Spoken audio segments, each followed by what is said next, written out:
Irmãos, semana passada eu terminei a série de mensagens sobre o Evangelho, e tendo em vista que o nosso tema do mês em nossa igreja, no tema geral, que é uma igreja reformada e revitalizada, é uma igreja unida, eu já tinha sido informado que desde o ano passado os pastores sempre publicavam os estudos do grupo pequeno no primeiro domingo na pastoral do boletim.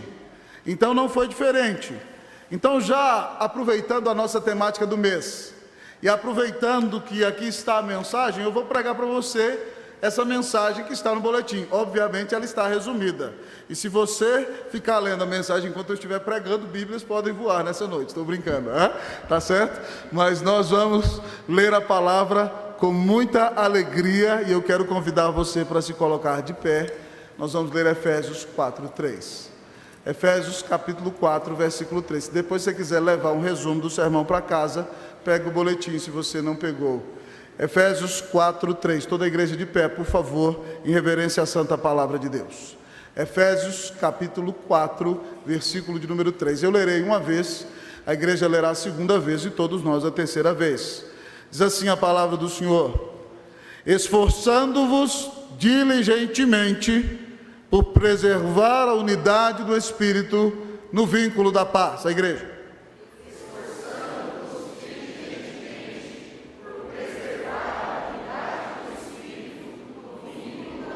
Todos juntos mais uma vez. Esforçando-vos diligentemente por preservar a unidade do Espírito nos vínculos da paz. Oremos ao Senhor. Pai, tem misericórdia de nós. Nós somos pecadores, Deus. E se o Senhor nos deixar atuar conforme a nossa própria natureza, ó Deus, com a qual nascemos, Deus, nós faremos tudo errado. Então livra-nos, ó Deus, ó Pai, de nós mesmos. Livra-nos, Deus, ó Pai, do velho homem. O Senhor deu Cristo Jesus a nós, e o Teu Espírito, ó Deus, colocou em nós uma nova natureza. E agora nós somos nova criatura. Então dá, ó Deus, ó Pai, que o velho homem seja mortificado a cada dia em nossa vida. E que o novo homem, criado segundo Deus, em justiça e retidão procedente da verdade, ó Pai, reflita o caráter de Cristo e seja uma bênção onde estiver. Agora fala a nossa alma. De manhã nós ouvimos a exposição de um texto extenso, ó Deus, confrontador, mas que trouxe alimento sólido ao nosso coração. O Senhor nos mostrou que não devemos ser pecadores irados, mas ainda que sejamos falhos, o Senhor continua sendo misericordioso. Agora, Deus, abençoa-nos para que vivamos, ó Deus, preservando a unidade do Espírito no vínculo da paz. É o que nós te pedimos em nome de Jesus. Amém. Podem sentar, queridos irmãos e irmãs.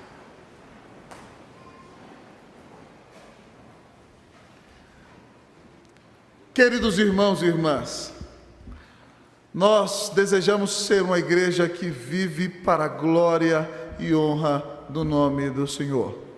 E se nós queremos abençoar São Paulo, o Brasil e o mundo, unida não pode ser somente uma característica que está no nome da igreja, mas tem que fazer parte da essência da vida desta igreja. Certa feita o Senhor Jesus foi expulsar demônios. E depois que ele expulsou os demônios, os fariseus, extremamente invejosos e ciumentos, disseram que ele expulsou aqueles demônios pelo poder de Belzebu, o maior dos demônios, que era Satanás. E Jesus se levanta e, conhecendo o pensamento deles, diz o seguinte: se eu expulso demônios pelo poder do demônio, o demônio está dividido contra si mesmo. E Jesus explica um princípio do mundo espiritual e que também se aplica à vida da igreja. Ele diz que um reino dividido contra si mesmo jamais subsistirá.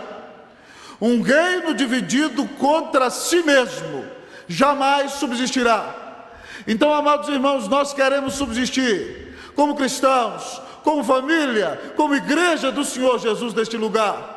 Portanto, nós lutaremos com todas as nossas forças para que Cristo seja exaltado aqui, para que haja o amor do Senhor no nosso rebanho e para que vivamos em unidade, para a glória e honra do Senhor.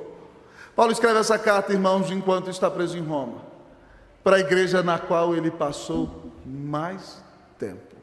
Pasme, o lugar onde o apóstolo Paulo passou mais tempo foi em Éfeso, e ele ficou 3 anos naquela cidade. Mas naqueles anos ele expunha a Bíblia provavelmente 5 horas todos os dias na escola de Tirano. E aqueles crentes foram formados com a carga horária de mensagens maior do que a carga horária que os seminaristas têm no nosso seminário aqui em São Paulo. Mas não era de qualquer teólogo, era da boca do apóstolo Paulo. Depois de 3 anos de trabalho intenso naquele lugar, a economia da cidade, amados irmãos, que era fundamentada na adoração do templo da deusa Diana dos Efésios, começa a ruir por causa do número de grandes conversões que havia naquele lugar. E Paulo tem que sair dali fugido, perseguido, porque aqueles latoeiros que faziam nichos de Diana para que ela fosse adorada, estavam perseguindo o apóstolo. E ali nasce uma forte igreja, irmãos, que abençoou toda aquela região. Enquanto Paulo ali estava, outras 6 igrejas foram plantadas, e além daquelas 6 também foram plantadas como fruto do trabalho dele ali, a igreja de Colossos e a igreja de Hierápolis, amados amigos e irmãos. Então, fruto direto do trabalho de Paulo naquela igreja, nasceram outras 8 igrejas, um presbitério forte na igreja presbiteriana do Brasil. E agora Paulo está preso em Roma, irmãos, por causa do evangelho. E graças a Deus, não há um grande problema, nem teológico, nem ético, na vida da igreja de Éfeso, nesse momento em que Paulo escreve. Então você não o encontra, como nas outras cartas, respondendo a algum problema que a igreja tivesse, fosse doutrinário ou de falta de unidade. E aqui então Paulo pode ser extremamente pastoral, mas muito teológico ao mesmo tempo. Nos 3 primeiros capítulos dessa carta, Paulo nos mostra como a igreja nasce.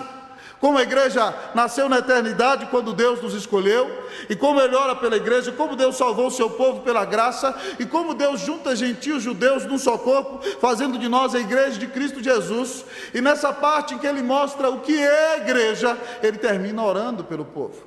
Depois então, amados irmãos, dos capítulos 4 ao 6, Ele mostrando que nós somos a igreja de Cristo Jesus, que é amada antes da fundação do mundo, redimida na plenitude dos tempos e selada no momento de sua conversão pelo Divino Espírito. Agora Ele nos ensina como nós devemos viver como igreja de Jesus.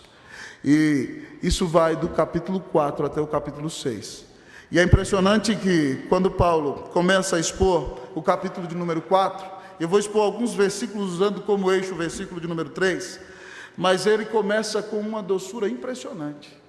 Ele podia dizer: eu sou o apóstolo aqui, vocês prestem atenção no que eu estou falando, aqui é o cara que está na cadeia por causa de Jesus. Mas irmãos, quem anda com Jesus não pode ser caracterizado por soberba. Olha como é que ele começa o capítulo: rogo-vos. Ele podia dizer: eu mando, mas ele é cheio do Espírito: eu peço. Eu, prisioneiro no Senhor. Com doçura ele diz que tem autoridade para pedir o que está pedindo. Ele está na cadeia por causa do nome de Jesus. Que andeis de modo digno da vocação a que fostes chamados. E ele vai expor nesses versículos o que significa viver de maneira digna.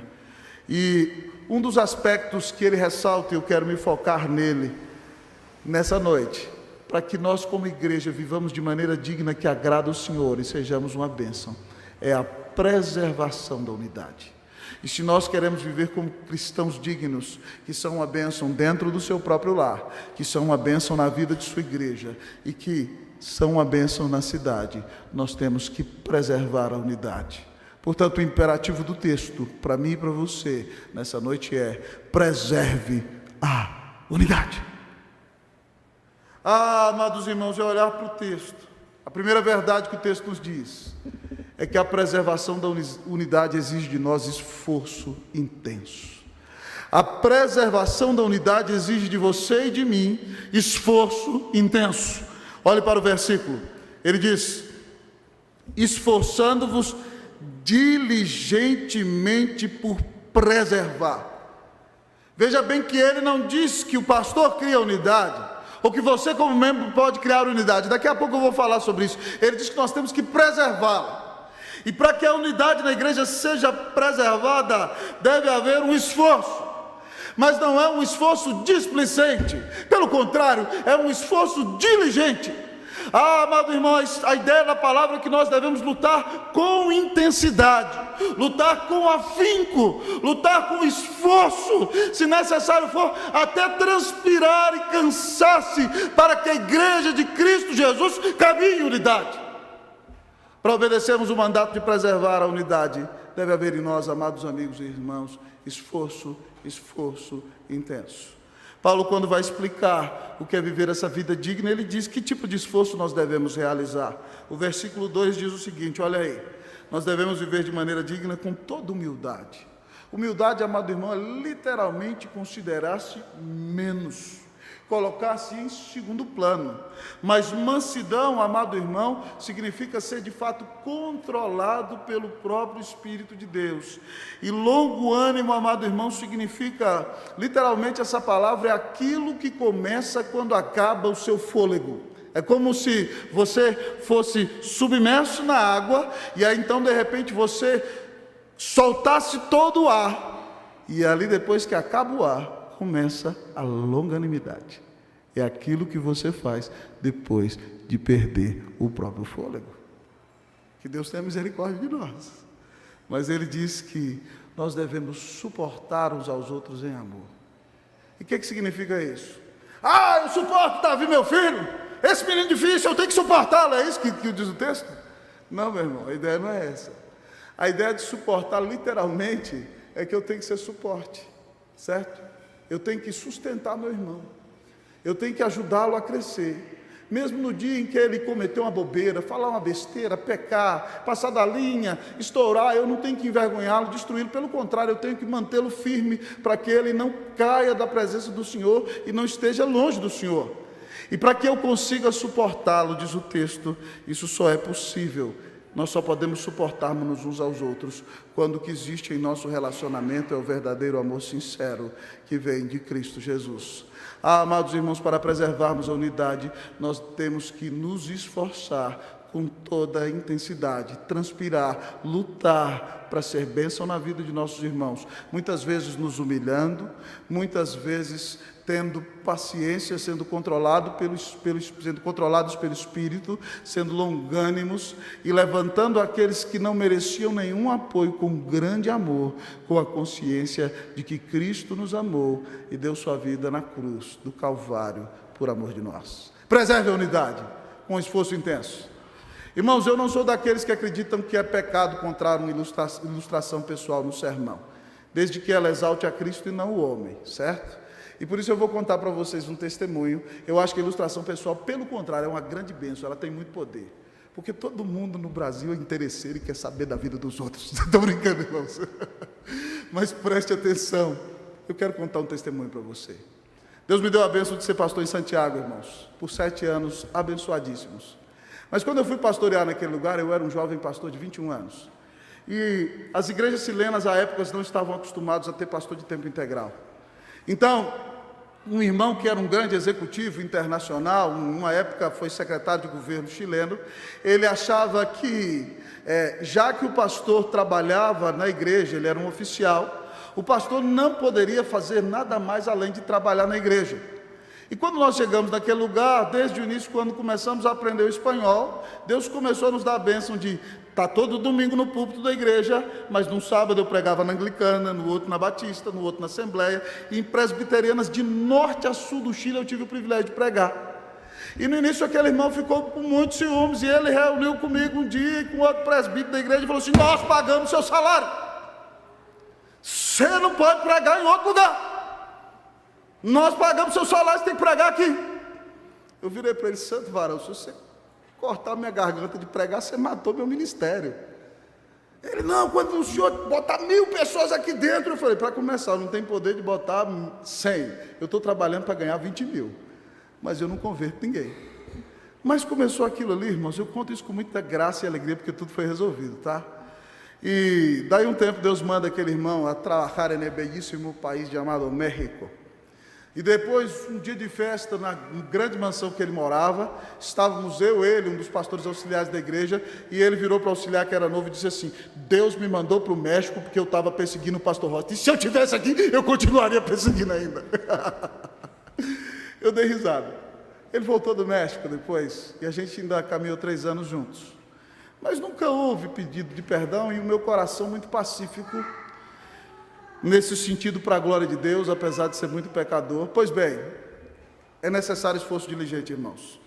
Depois de 7 anos de Brasília, lá estava eu com o Cleus um dia no ritmo diário, de ir para a igreja, aconselhar de manhã, trabalhar, correr, vir para casa, levar os meninos para o Mackenzie, 25 minutos para ir, 25 minutos para voltar, e eu recebo um telefonema no meio da manhã. Aquele irmão diz: pastor, eu achei seu telefone, estou passando em Brasília e vou para Uberlândia para uma reunião da empresa que ele tinha e eu preciso conversar com o senhor no dia de hoje. Eu falei: meu irmão, estou tão ocupado, não posso atendê-lo. Muito obrigado por me ligar, foi uma honra, né, que você pudesse falar comigo. Ele: não, pastor, eu preciso me reunir com o senhor. E aí, posso contar? Posso? Autoriza? E aí, eu liguei para a Cleusa, que ela ia para o colégio comigo, e falei: Cleusa, fulano está querendo encontrar a gente. Ela: ah, não. Eu falei: vamos encontrar com ele. Ela: não dá tempo, nós temos que levar os meninos para a escola, você tem que aconselhar, não sei o que. Eu falei: não, tá bom, então tá bom, deixa quieto. Só que eu falei: não, vou dar um jeito de levá-la. Peguei, nós fomos para o Mackenzie, no Lago Sul, e ele estava hospedado num hotel no centro de Taguatinga. Eu falei: querido, fulano pediu para falar com a gente, disse que é meia hora só. E quem mora em Brasília sabe que é longe. E nós atravessamos a cidade e chegamos lá em Taguatinga, e estava outro pastor, colega meu do presbitério, que era amigo dele, sentado lá. E de repente, depois de 10 anos, aquele irmão vira e fala assim: pastor, eu quero lhe dizer que eu passei aqui em Brasília só para lhe pedir perdão. Eu fiz muito dano à sua pessoa, e eu me equivoquei, e tem 7 anos que vocês foram embora e eu não consigo dormir direito, eu não tenho paz, eu vim aqui lhe pedir perdão. Eu falei: que é isso, meu irmão? Eu não tenho nada do que lhe perdoar, está tudo bem entre nós. Ele: não, pastor, né? Quase me disse, em chileno às vezes fala isso, cállate, né? Quase me disse, né? Deixe-me falar, pastor, eu preciso falar o que eu estou falando. E quando eu olhei para o lado, minha mulherzinha chorava copiosamente. O outro pastor, durão toda a vida, chorando muito. E eu disse: meu irmão, nós somos uma família. Ah, irmão, como não foi o esforço daquele irmão ter que sair do seu país e passar em Brasília para vir pedir perdão? Não há limites, irmãos, para que nós nos reconciliemos. E que privilégio foi perdoá-lo e abraçá-lo e vê-lo voltar livre de peso nos seus ombros para sua casa. Louvado seja o nome do Senhor. Não há reconciliação que seja impossível para Deus. Se você, meu irmão, pecou contra alguém, esforce-se diligentemente para buscar a reconciliação com essa pessoa, em nome de Jesus. E não me venha com churumelas dizendo: a responsabilidade é dele. Não. Se você pecou contra alguém, também vá até essa pessoa e peça perdão. Mas se você também foi o ofendido, a Bíblia diz também que a responsabilidade é sua. Ah, irmão, Jesus é muito claro quando fala sobre isso. Se quando eu chegasse ao altar para oferecer minha oferta, que era meu culto, eu me lembrasse que meu irmão está ofendido contra mim, eu deveria parar tudo e me reconciliar com ele. Mas também Jesus disse que se o meu irmão pecou contra mim, em primeiro lugar, eu devo ir entre eu e ele só. Então a ideia é o seguinte, irmão: o que pecou tem que ir atrás, e o ofendido também tem que ir atrás. A ideia é mais ou menos o seguinte: é que os dois caíssem em si e se encontrassem no meio do caminho e se reconciliassem ali. Então eu não sei o que você tem que fazer, eu não sei como é que você tem que se esforçar. O bom de ser pastor chegando é que a gente não sabe muita coisa, louvado seja o Senhor. Mas eu só sei o seguinte: se você quiser a bênção de Deus sobre a sua vida, se você quiser a bênção de Deus sobre a sua família, e se nós queremos a bênção de Deus sobre essa igreja, não dá para ficar brincando de crente, dizendo: eu gosto de fulano, eu não gosto de fulano, eu gosto de fulano, eu não gosto de fulano. Uma vez o irmão Santiago disse para mim, falou assim: pastor, ele hermano fulano de tal não me cai bem. Eu falei: você está maluco? Isso aí não é expressão de crente. Que história é essa de não me cai bem? Nós somos irmãos. E é claro que tem irmão que a gente cheira mais de perto. Tem irmão que a gente ama assim um pouquinho mais de longe, não é verdade? Mas a gente tem que amar os irmãos. Então, eu quero desafiar você a se esforçar nessa noite, a buscar reconciliação com os seus irmãos. Porque nossa igreja só viverá a bênção que nós desejamos que ela viva, se nós formos capazes, pela graça de Deus, de perdoar e de sermos perdoados, para a glória e honra do nome de Jesus. Que Deus nos faça caminhar em unidade. Prepare-se, é hora de lutar. Que Deus nos dê a bênção de um esforço diligente, em nome de Jesus, amém. Mas o imperativo continua: preserve a unidade. Como eu vou preservar a unidade, pastor?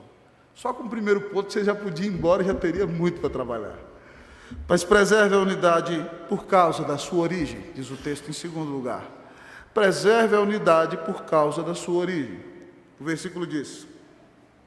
Lê para mim, irmão, o versículo, por favor. Versículo 3, todos vocês leiam.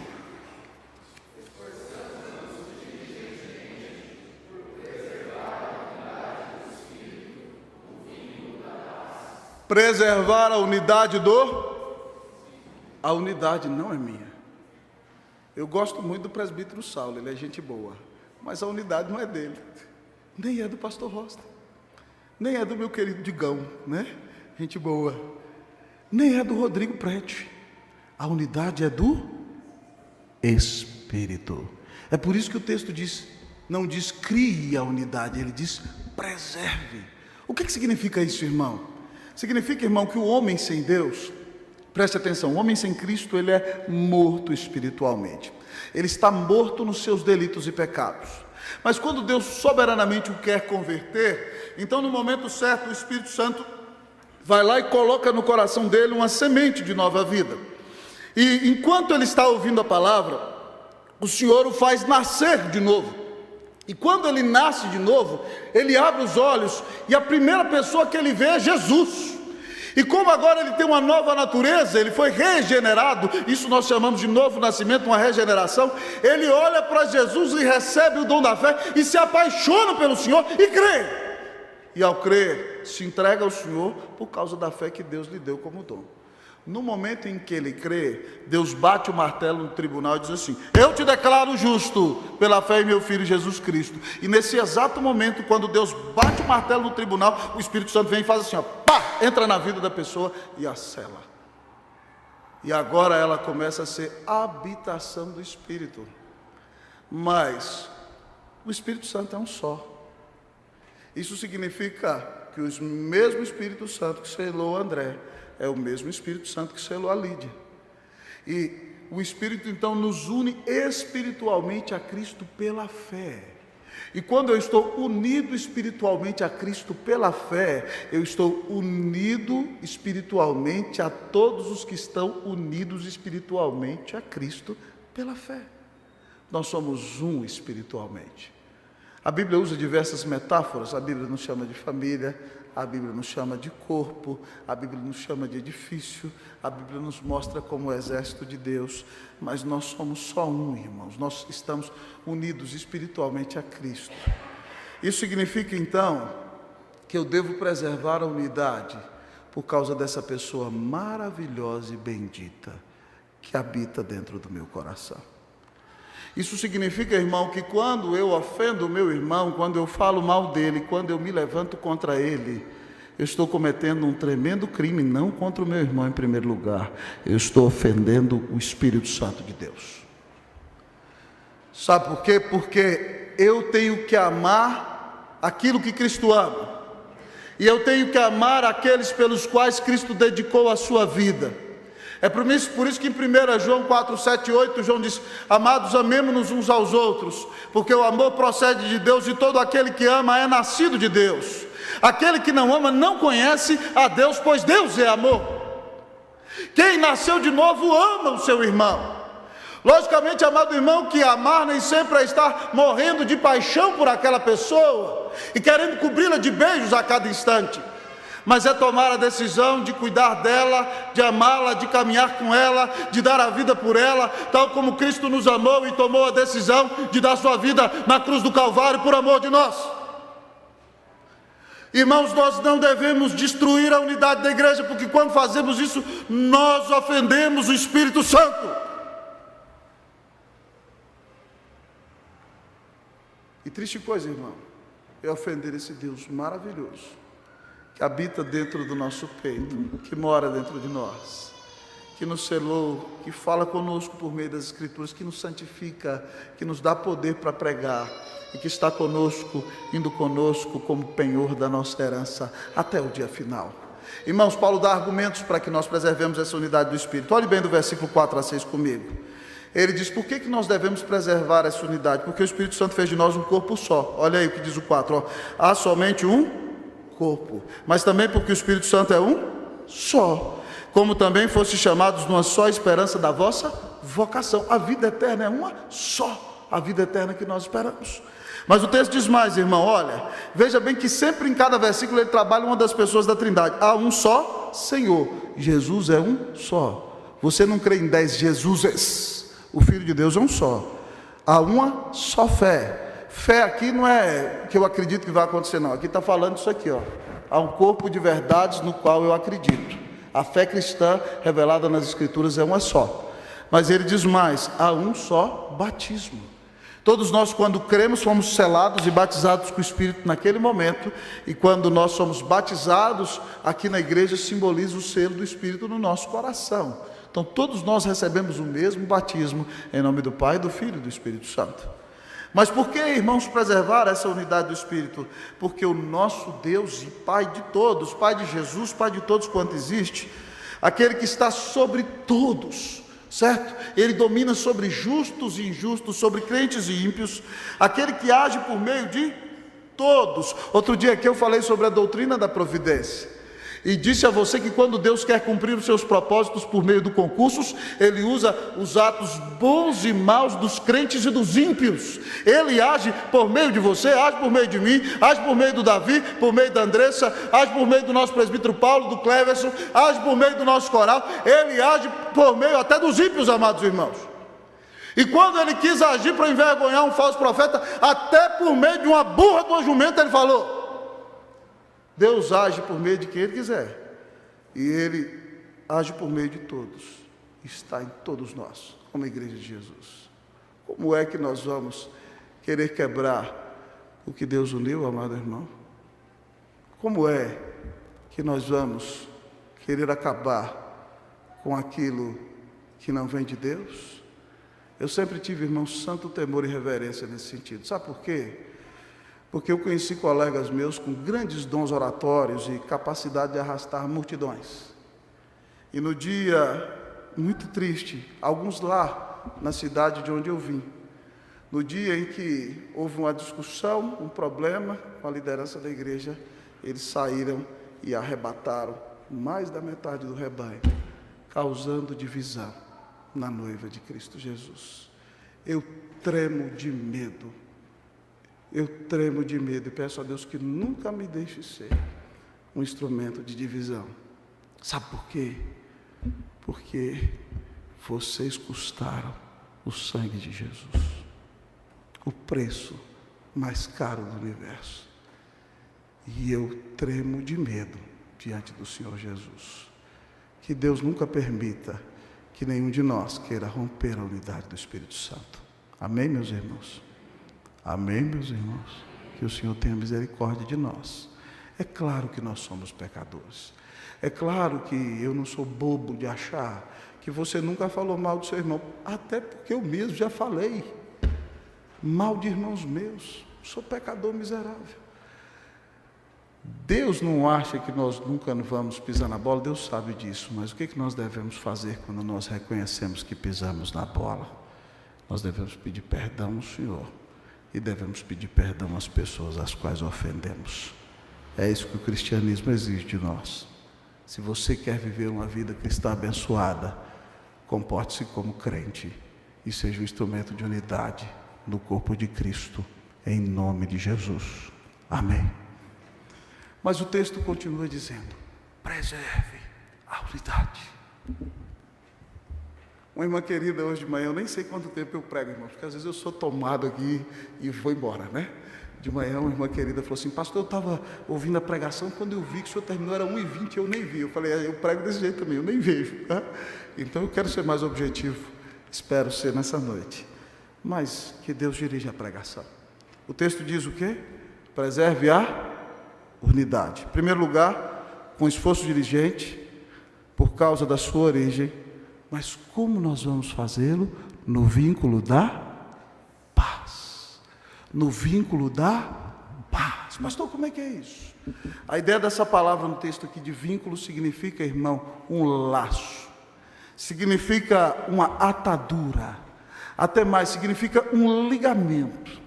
Significa uma amarradura que não pode e não deve se romper. Então, se eu quiser ficar amarrado no presbítero Cornélio, se eu quiser ficar amarrado no meu presbítero João, se eu quiser ficar amarrado no meu presbítero Cleverson, o Senhor diz aqui que a amarradura entre nós é o vínculo da paz. Nós temos que lutar, amados irmãos, para viver em paz entre nós. Sabe por quê, meu irmão? Porque paz é fruto do Espírito. O texto diz, qual é o fruto do Espírito? Lá em Gálatas 5. Mas o fruto do Espírito é amor, alegria, paz. A palavra usada para paz aqui no grego é eirene, de onde veio o nome Irene no português, e também Irineu. E é literalmente uma tradução sim da palavra hebraica shalom. E eirene, amados irmãos, traz a ideia de plenitude, de inteireza, de enchimento, de, amados irmãos, integridade e também de integralidade. Significa, paz aqui significa ser tão cheio da presença e do controle de Deus, que ainda que a sua vida seja marcada por conflitos externos e grandes dificuldades, você vai lutar para viver em harmonia com o Senhor e também com os seus irmãos, para a glória e honra do nome de Cristo Jesus. O que vai nos ajudar, amados irmãos, a preservar a unidade é o vínculo da paz. Irmãos, Paulo diz em outra parte: no que depender de vós, tem de paz com todos os homens. Muitas vezes dizem, não dependeu de mim. Não, irmão, dependeu de mim, de você. Ficar calado não é fácil. Quem tem personalidade, eu tenho, sabe disso. Muitas vezes pedir Deus, tem misericórdia, né? Contar até 1000. Mas a gente tem que lutar. E como é que a gente vai ser cheio de paz? É sendo cheio do Espírito Santo. Paulo, amados irmãos, lá em Filipenses 4:7, nos dá algumas dicas preciosas. Ele diz assim, olha, Filipenses 4:7, e a paz de Deus, que sobrepassa todo entendimento, guardará o vosso coração e a vossa mente em Cristo Jesus. Ele pinta a paz, o quadro dele é bonito demais, como um soldado, né? Um guardião. Ele diz, a paz de Deus, ela vem de Deus, não é do homem, ela guardará o vosso coração, ela fica como um guarda na porta do meu coração e da minha mente, porque eu estou em Cristo Jesus. Mas veja bem que o versículo começa com um aditivo, e a paz, como é que eu vou chegar nessa paz? Ele diz lá no versículo 1, permaneça firme em Jesus. Em segundo lugar, amado irmão, ele diz o seguinte, que Evódia e Síntique tinham que se reconciliar, vivem em unidade, mas ele disse, alegrai-vos sempre no Senhor, outra vez digo-vos, alegrai-vos. Mas ele diz também, seja a vossa moderação conhecida de todos os homens, o Senhor está próximo. Ou seja, ainda que não seja a nossa índole natural, mas nós deveríamos tentar tratar nossos irmãos com a maior doçura possível. A palavra para moderação também significa gentileza. Mas também ele diz para nós, que se nós queremos ser cheios de paz, ele diz assim, e não andeis ansiosos de coisa alguma. Antes sejam conhecidas diante de Deus as vossas orações, pela petição e pela súplica, com ações de graças. É somente sendo homens e mulheres de oração, que nós seremos cheios do Espírito Santo. E somente sendo cheios do Espírito Santo, porque temos uma séria vida de oração, que Deus nos dará a bênção de vivermos em paz. E sermos filhos da paz, e sermos reconciliadores. Irmão, Jesus já pregou no maior sermão da história, bem-aventurados os pacificadores. Por quê? Porque eles serão chamados filhos de... Não ouvi, vamos lá, vamos repetir o versículo. Bem-aventurados os pacificadores, porque eles serão chamados filhos de...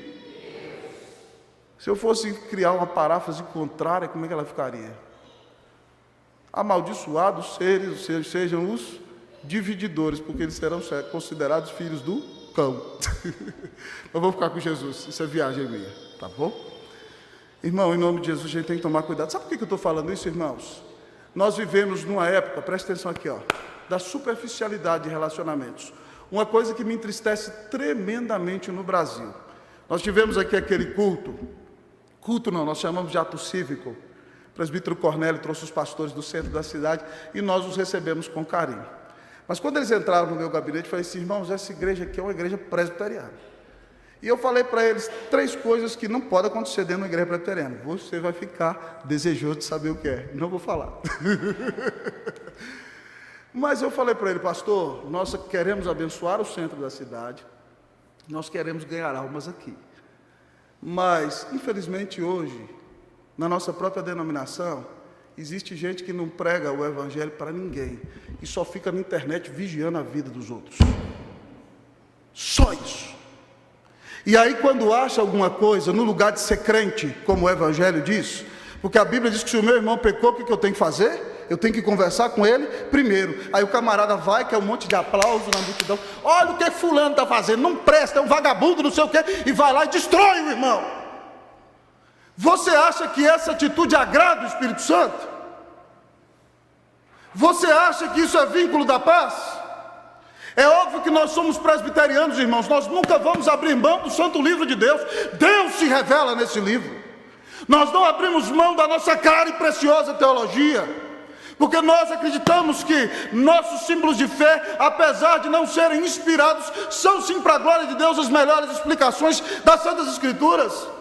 Mas não é porque eu defendo uma fé bíblica e reformada, uma fé maravilhosa, que eu tenho direito de atuar como ímpio. E eu não vou ser amoroso com os meus irmãos. Se eu achar meus irmãos em pecado, se eu quero o bem deles, em primeiro lugar, antes de expô-los, eu deveria me aproximar deles e dizer, o que você está fazendo, fulano? Você, podia até falar assim, você está maluco? Você perdeu o juízo. Mas Jesus disse que eu tenho que conversar com ele primeiro. Agora, como é que homens de Deus vão para a internet fazer papelão, desobedecer às Escrituras e trazer vergonha para a igreja de Cristo Jesus? Por favor, meu irmão, se você vir alguém fazendo isso, em nome de Cristo Jesus, não faça isso não. Não imite esse tipo de coisa não. Se você vir o seu irmão em pecado, vá até ele, confronte-o com amor. Hoje, irmãos, nós queremos viver, não, vou criar problema, não importa, você ama o irmão, você não quer vê-lo entregue ao pecado. Então diga a ele, Jesus diz, ó, se o teu irmão pecou, vai entre ti e ele só. Se ele te ouvir, ganhaste o teu irmão. Depois em Mateus, Jesus diz, 18, ele fala assim, se ele não te ouvir, chama 2 ou 3 testemunhas. Porque talvez um só ele não queira ouvir, mas chegam 2 e 3 irmãos, ele entra em razão. E é tanto assim, irmãos, que até na carta ao Timóteo, Paulo fala que nós nunca deveríamos fazer nenhuma denúncia contra oficial sem 2 ou 3 testemunhas. Isso é um princípio do Antigo Testamento, que Jesus aplica na nossa confrontação individual e até no dia que a gente for denunciar um oficial que está em pecado, a gente tem que ter 2 ou 3 testemunhas. Então, irmão, por quê? Com 2 ou 3 testemunhas, Deus pode tocar o coração e a pessoa se arrepender. Mas se ela se tornar contumaz, então nós pegamos o assunto e levamos ao conselho da igreja. Há um código de disciplina na igreja presbiteriana. E agora, se aquela pessoa não aceita ouvir o conselho que a admoesta com amor e humildade na palavra de Deus, ela não vai ser disciplinada nem por causa do pecado que cometeu, mas por causa da contumácia e da dureza do seu coração. Veja bem que é um processo, irmão. Você não chega detonando o seu irmão na internet. Você não chega detonando o seu irmão no YouTube. Você não usa o WhatsApp para acabar com o seu irmão. Quem faz isso está ofendendo o próprio Deus. Irmãos, eu tremo quando falo isso para você, porque hoje é muito fácil. Hoje é mais fácil mandar uma mensagem e me escudar atrás dela. Sempre que eu posso, os irmãos que já estão convivendo de perto comigo, sempre que eu posso resolver alguma coisa, ouvindo a voz da pessoa, de preferência na minha frente, eu prefiro fazer assim. Sabe por quê? Porque eu já mandei e-mails. E alguns e-mails que eu mandei, vocês sabem que pode ser por causa de mim para o mal. Quem fala fácil às vezes pode falar demais, não é verdade? E algumas vezes eu já mandei e-mails que não deveria mandar, e eu machuquei pessoas que eu amava. Então eu não escrevo qualquer coisa por e-mail hoje, irmão. Eu tomei essa decisão, porque quando a gente senta olhando no olho é mais fácil. Tome cuidado com isso. Não mande qualquer mensagem por WhatsApp. Às vezes você quer dizer uma coisa e fulano entende outra. Cuidado com o Facebook. Busque andar no vínculo da paz, para a glória e honra de Cristo Jesus. Ué, pastor, então a primeira prioridade da igreja então vai ser unidade a qualquer preço? Unidade é aqui, ó, na palavra. Se alguém aparecer com algo fora da palavra, fora com essa unidade. Essa unidade é espúria. Se alguém blasfemar contra Deus, fora dessa unidade. Se alguém se revoltar contra o sangue de Cristo, nós não queremos unidade com essa pessoa. A unidade nossa é com irmãos que creem no Senhor Jesus e que não violam a palavra de Deus. Mas quando nossos irmãos creem em Jesus e não violam a palavra de Deus, nós temos que atuar como cristãos, para a glória e honra do nome de Jesus. Irmãos, eu quero perguntar-lhes nesta noite: nós temos preservado a unidade?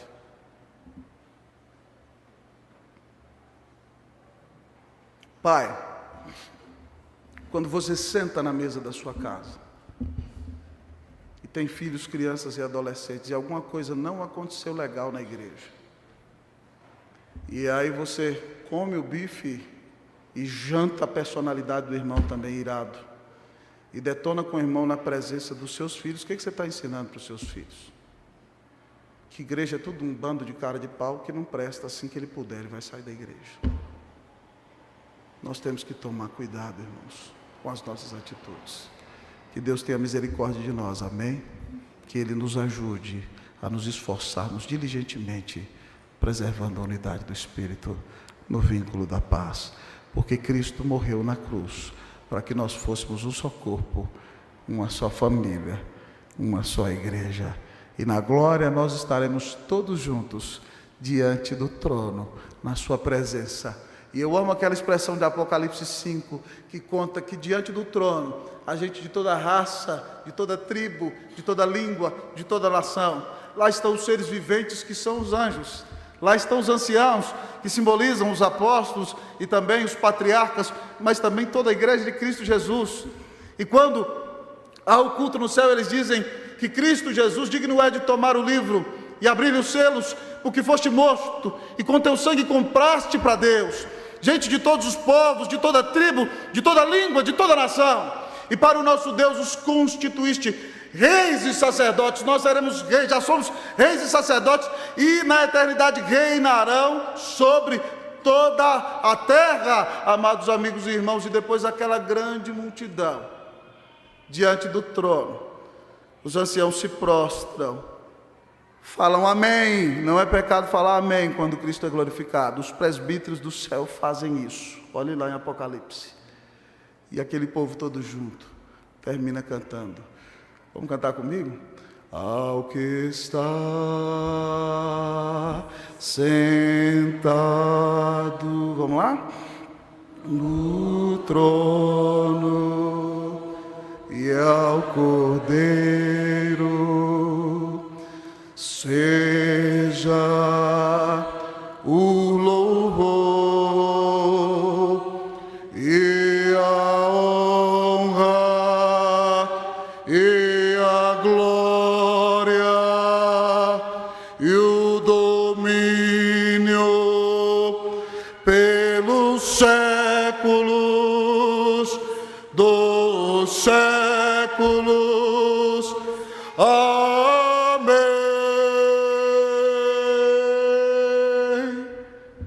Se nós estaremos todos juntos na eternidade, que o Senhor tenha misericórdia de nós, que você saia daqui essa semana e resolva os seus problemas com seus irmãos, em nome de Jesus, para a glória de Jesus. Amém. Vamos orar ao nosso Deus. Eu quero pedir nosso presbítero Cleverson, vice-presidente de nosso conselho, que nos conduza diante de Deus em uma oração. Oremos ao Senhor. Senhor nosso Deus, que é Pai, nós louvamos, bendizemos o Teu nome pela palavra impactante que foi pregada. Colocamos-nos diante do Senhor, clamando ao Senhor que preserve a unidade nesta igreja, preserve a unidade entre os irmãos, entre as irmãs, que diligentemente, Pai, busquemos preservá-la com sabedoria, com discernimento que só pode vir do alto. Clamamos assim ao Senhor, que nos quebrante, que tenhamos humildade, que olhemos para o Senhor e não para nós mesmos, porque temos aprendido, Pai, temos sido realmente alcançados, Pai, pela mensagem que vem do alto por meio do Teu pregador, que nós não podemos nos colocar com soberba, com vaidade, com orgulho, Pai, achando-nos superiores aos outros, mas como diz a Tua palavra, nos ensina a Tua palavra, colocando-nos e percebendo o outro como superior a nós mesmos. Ajuda-nos, Pai, é o nosso clamor em nome e por amor a Jesus. Amém. Amém. Louvado seja Deus. Irmãos, nós vamos louvar ao Senhor com o cântico Alto Preço. Não é o hino, é o cântico. O nosso coral, vosso pastor aqui tão empolgado para pregar, acabou pulando o hino do coral. Então, no momento do pós-lúdio, o coral vai cantar, certo? O hino que deveria ser cantado. Ainda bem que o presbítero Esdras me advertiu aqui, e vocês não poderiam de cantar esse coral tão belo e abençoado, louvará o Senhor, no pós-lúdio. De pé, irmão, nós vamos cantar, eu sei que foi pago um alto preço, para que contigo eu fosse um, meu irmão.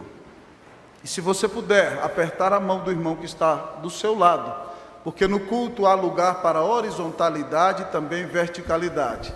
Fiquei muito feliz no dia em que vi o doutor Vadislau dando uma palestra contando que na igreja de Calvino, no culto, havia um horário para que os irmãos se cumprimentassem.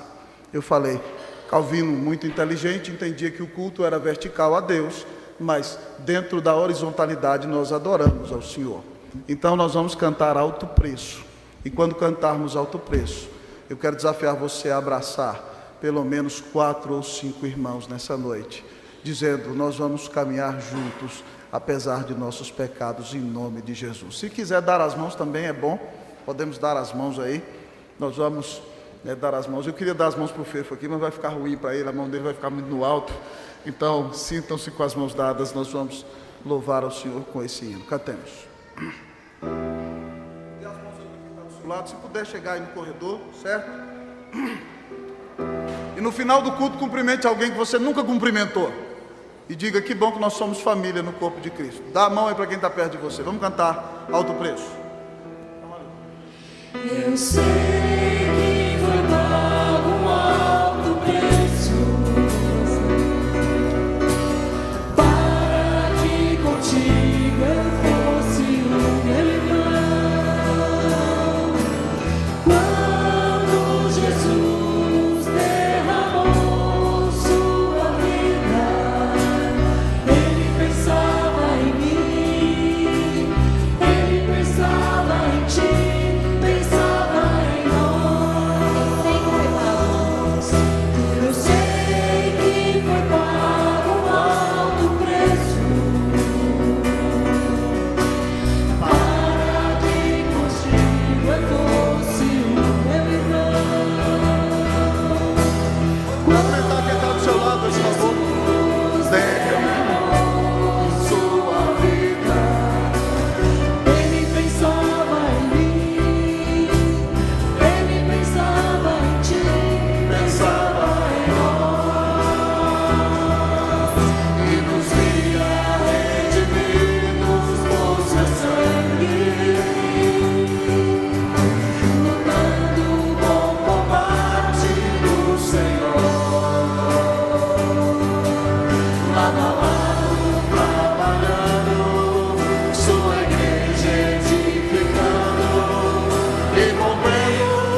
microfone aí em cima, irmãos? Tem, Sandra? Eu ia pedir o doutor Salim para orar. Mas o senhor levanta a voz aí, meu presbítero. Tem? Então vamos lá, nosso presbítero, doutor Salim, vai orar. E depois que ele orar, eu oro em Petra Bênção. Oremos ao Senhor. Nosso presbítero, doutor Salim, vai nos conduzir. Nosso diácono Ricardo é muito rápido. Parabéns, subiu rapidamente. Louvado seja Deus por sua vida. Oremos com o nosso presbítero, doutor Salim. Logo em seguida eu orarei e impetrarei a bênção. Oremos ao Senhor. Obrigado, Pai querido. Que privilégio poder sermos chamados teus filhos e podermos, Senhor nosso Deus, andar em união como tu nos pedes. Abençoa-nos, Senhor, como uma família, a família da fé, a grande família da fé. Unja-nos, Senhor, com a tua graça, com o vínculo da tua paz. Sustenta-nos na nossa caminhada rumo a Canaã celestial. E abençoa esta igreja, que ela seja luz, seja sal neste lugar. Em nome de Jesus, amém. Amém. A oração do teu servo é a nossa, Santíssimo Pai. E o que nós te pedimos é perdão pelos nossos pecados. Se alguma vez, Deus, e já fomos, é verdade, instrumento para quebrar a unidade do Espírito, que é inquebrantável, ó Deus, nós te pedimos perdão. Ó Deus, tem misericórdia de nós. Lava a nossa boca, Senhor, lava o nosso coração e o nosso pensar. Ajuda-nos a entender que essa pessoa que está do nosso lado é a pessoa pela qual Cristo morreu. E que o sangue de Jesus foi derramado também por ela. Isso não significa que nós vamos aprovar todos os erros, Deus ó Pai, ou despauperes, ó Deus ó Pai, que nossos irmãos venham a cometer. Mas isso significa que se o meu irmão pecar, primeiramente eu tenho que chamá-lo para conversar. E depois, se ele não me ouvir, eu tenho que chamar mais um ou dois. E depois, se ele não ouvir, então eu devo levar para as autoridades da igreja. Mas o nosso sonho é que tudo se resolva antes de chegar diante das autoridades. Então dá-nos graça para obedecer a tua palavra e sermos fiéis às Escrituras nas quais professamos crer. Pai, enche-nos de amor uns pelos outros aqui na Unida, ainda mais. Ajuda-nos a amar os nossos irmãos porque eles são preciosos. Eles custaram o sangue do Cordeiro. Deus, repreende todo o ataque do inferno contra nós em nome de Jesus. Deixa-nos unidos, Deus, porque se nossa igreja leva no seu nome, na sua visão, o compromisso com a Bíblia e com a unidade e com a relevância, ninguém vai nos deter na expansão do Evangelho nessa cidade. Cura os nossos corações, restaura as nossas vidas e que esse lugar seja um lugar transbordante de amor. Que cada visitante que vir aqui, além de ouvir tua palavra sendo pregada com poder, se sinta amado nos abraços, nas saudações e possa dizer, como crentes da antiguidade, pessoas que vieram no mundo, que diziam que ficaram na igreja por causa do amor do povo de Deus. Faz isso aqui no nosso meio. Abençoa teu povo e dá-nos a bênção de preservar a unidade na igreja, em casa, onde estivermos. Nós te pedimos assim em nome de Jesus. Amém.